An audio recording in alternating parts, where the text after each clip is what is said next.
Welcome back, guys. Back to the camera mic. Had a problem. In any case, working on that solution for that. But anyway, I got a 96 Ford Ranger in here with a 2.3. This is a dual plug motor. So it's a 4-cylinder that uses 8 plugs. You guys are familiar with them. The customer's another friend of mine. I'm getting a lot of that lately. And he says that he just bought the truck. It runs good and then runs terrible. Now, the previous owner changed 4 plugs and wires in it, and not the other 4. So he bought a set of Motorcraft plugs and wires he wanted me to install and see how it runs afterwards. So what we did, we put the plugs and wires in it. They had the wrong plugs in the vehicle as it was, so this is just all a mess. We verified the other plugs are correct in the vehicle, and they are Motorcraft, they're new. So at that point we moved on and started the truck, and I didn't have the camera, but now I do, so I want to video this, at least so I could show you and walk you through what happened here. This thing, what I did was I could feel it was running like crap sometimes, and I mean it was on and off. It would run good, run bad. If you tried to accelerate with it, it was kind of dead. It was just, it didn't want to run right. It felt like fuel to me. So I'm thinking maybe it's got a weak fuel pump. Let me hook up the scanner. There were no check engine light or anything like that. I wanted to get a baseline on my data. So what I did is I hooked up, and what we had right off the bat I could see is the O2 sensor. The fuel status was an open loop right off the bat. Now, it was only idling. Sometimes they will go into open loop. It happens on them. I raised it up a little bit. It went into closed loop. The O2 sensor started to work. It was at half a volt. It stayed at half a volt and did absolutely nothing. The fuel trims, however, another story. The fuel trims were minus 32%. Now, a lot of times, I mean, we do see rich conditions, but a lot of times, what we're used to seeing are lean mixtures. Lean, fuel trims are high, meaning that the computer is trying to compensate for a lean condition. When you see negative fuel trims, I'm sure you guys already know, you are approaching something completely different. You have a rich condition that the computer's seeing a rich condition, and it's trying to compensate by pulling fuel out of it, which is why it feels dead when you drive it. So, with that said, I tried to add fuel to the system just to see what the O2 would do. It did nothing.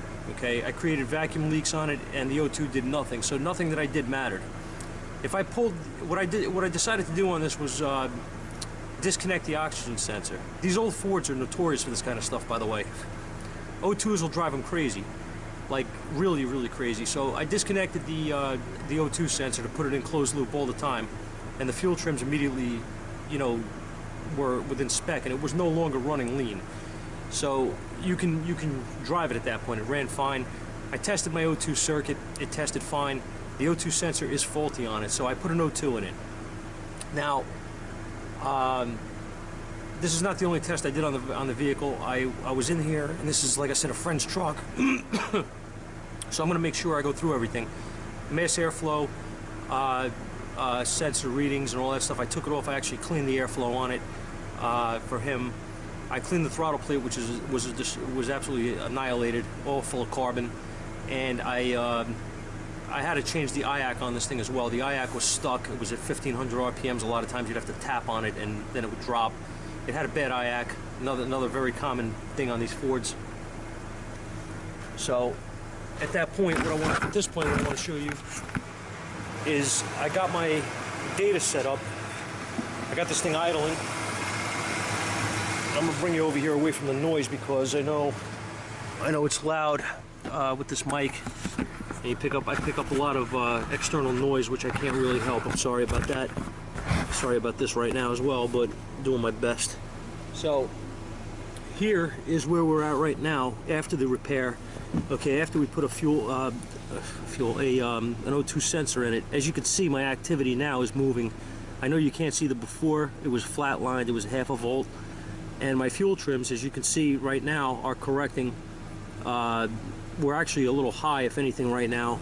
I'm going to go over this thing and verify that we don't have any vacuum leaks. But this truck is running 100 times better than it was before right now. So now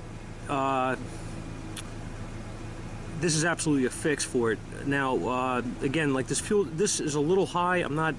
I'm borderline concerned here, right? So we're gonna go through it, just make sure there's nothing going on here, a little, you know, vacuum leak somewhere or something like that. Maybe I'll get the camera out for that and video it if you guys want to see another smoke test. What else? Fuel pressure, we checked on this thing as well. Obviously, that was one of the first things I did while I was in there. I put a fuel gauge on it. I want to see what the pump is doing. And you know, the fuel pump is the fuel pressure on this is in spec, so we do not have an issue there, which is fine. And this is where we are. So I just thought this was interesting because, like I said, it's a rich mixture. It's not a lean condition, which is most of the time what you see. And a lot of guys seem to have trouble trying to check for stuff when it's negative fuel trims. They seem to be confused. I've had other shops call me and tell me they had minus 20% on the fuel trims, and they're checked for vacuum leaks and they couldn't find any. And you know, you're not going to be looking for a vacuum leak with a negative trim. So, like I said, as you can see here, this thing is running much better. I'm